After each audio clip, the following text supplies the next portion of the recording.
Hello everyone and welcome back to another video. Today I'm going to be re-experiencing resin. That was a really weird introduction. Re-experiencing, re-trying. I don't know. I've tried it a couple of times and I seem to have liked my projects all the times. But I am trying something a little bit different. Today we're going to be making a resin clock. Now, you can probably tell this one's not working. I haven't put any batteries in this guy yet. I do believe it takes some sort of AA situation. I haven't totally figured out how to even get in it. I haven't totally figured out how to even get in there yet.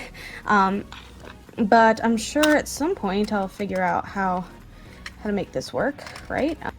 Oh well, this seems like a problem for later. But for now, we're gonna make a clock with the super cute resin mold that I found off of Amazon. It kind of has this like grandfather clockish vibe. It's very thin.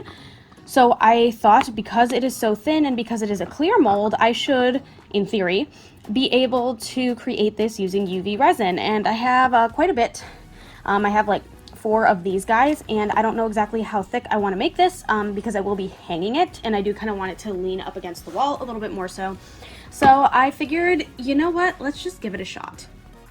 I have this really gold and pink vibe going on in my office. So I have this like golden clock part that came with the mold. It also came with the silver, but obviously I'm going to be using the gold. I have these gold flakes, kind of like a, I don't know, faux gold leaf situation. That way I could kind of add in that sort of look. And I went through my micas and I looked through a couple of my pinks, and I decided to go with golden pink because it does kind of have this like cool gold shimmer in certain lighting. So step 1 I wanted to do to kind of try this little mold out was to take this fluffy brush here and kind of spread it all in the crevices, I suppose. I don't have any real method of mixing resin with mica. I don't have like a mixer or anything like that. Actually, now that I'm thinking about it, I might. Hold on.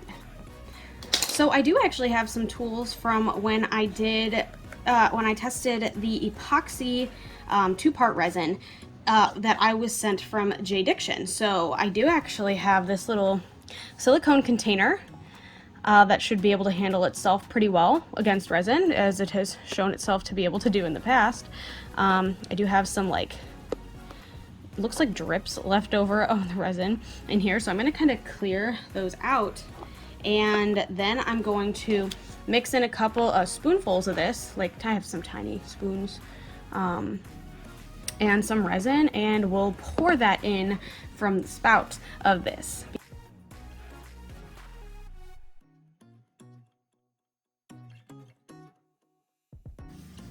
I don't know what else to say other than oops, I way overdid it. I really wanted this to still be kind of translucent, and it is completely opaque. I'm also super worried that now it's not going to cure because it's so full of the pigment. So that's giving me a little bit of stress, but you know what?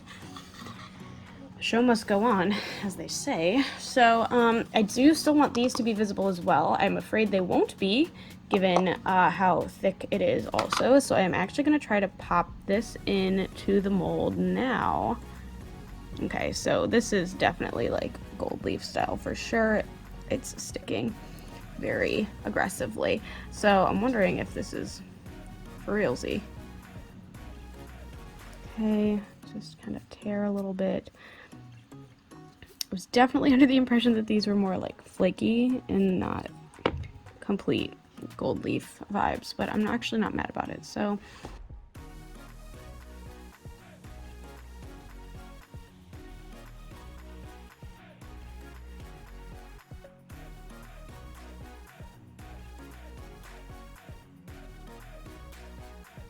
I'm gonna kind of flatten this layer a bit, and then I'm gonna go get some more resin, and we're gonna come back and see if I can even fill up this mold.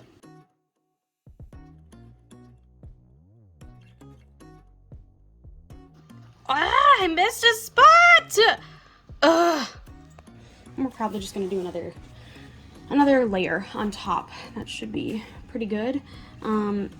I still have a little bit left over like color-wise in here, and I want to see if I can just, gosh, if I can get some of the color back. It's really the goal in the remaining portion. So I am really just gonna dump the remaining UV resin I had out of this guy in here.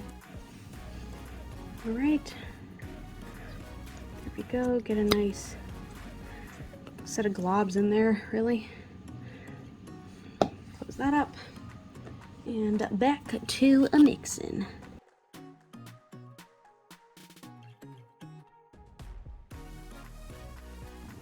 Something I've learned about resin is it definitely doesn't flow as much as you think it does.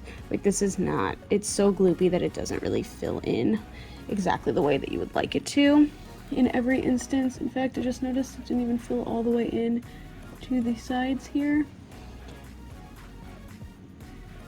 It's definitely not super flat. It will flatten actually a little bit better.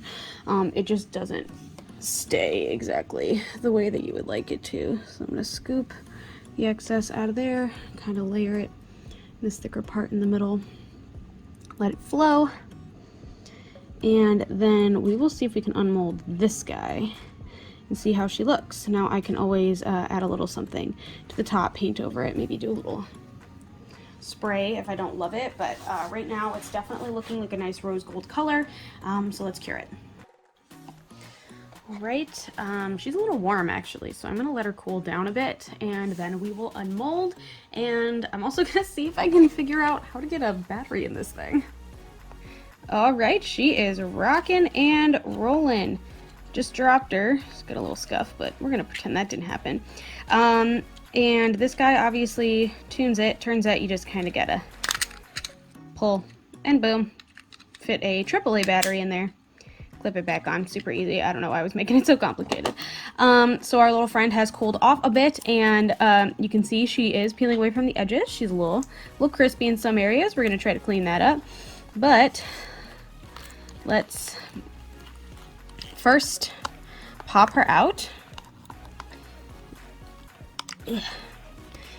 So one thing that kind of sucks about going thinner than maybe you'd expect is you gotta risk maybe breaking it a little bit.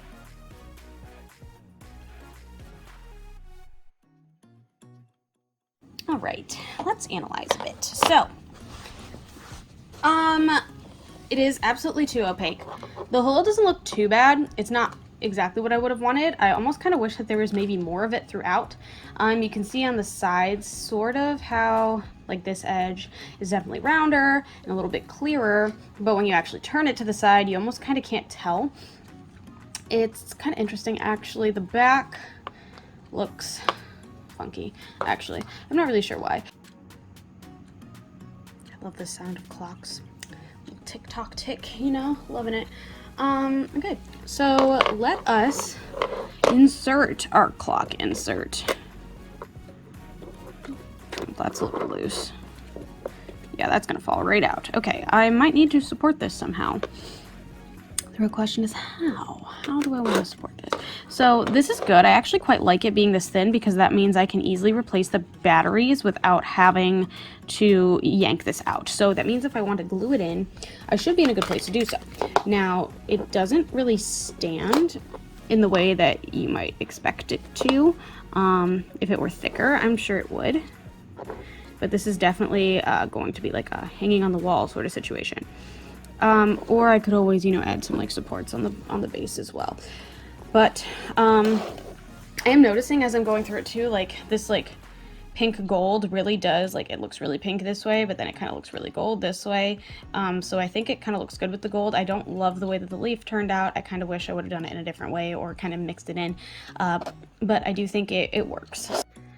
Okay, so this is probably not really the best direction I could go, but I see this like kind of open spot where the light kind of comes in. It just kind of sits low. You can see the hole a lot clearer, but when it hangs off of this central clock, it kind of sticks better. So I just kind of shoved a command strip on the back, and I'm kind of gonna hang it in this spot on my shelf right above my teacup. So just kind of gonna line it up here a little bit, almost like it's sitting on my book a touch. but a slightly different angle. So kind of adding it in with everything, I still feel like it's a bit dark. It kind of matches this Oracle deck I have a little bit better, which is kind of why I put it there. I don't know if maybe I should have put it down here maybe more so that it kind of plays off of it more instead of feeling like a little matchy-matchy. But I think it adds like an interesting kind of dimension by adding something on the wall to my shelves here. And I'm not mad at it. So I think I'm gonna keep it here. Overall, I think I did a couple of things wrong, but I think the mold is like super cute. And yes, you can get refills of these clocks. They're only about $6 a pop. I think this is a really cute idea, you know, to do something custom, and just like kind of an overall really cute gift idea. So yeah, overall I would call this a win. I don't know if you would, but I would. So with all that said, thank you so much for watching. If you like what you saw, feel free to like and subscribe. I do put out new videos every Sunday at noon Eastern Standard Time, and I would love for you to be here for the next one. Thanks again so much, and I hope to see you then. Bye.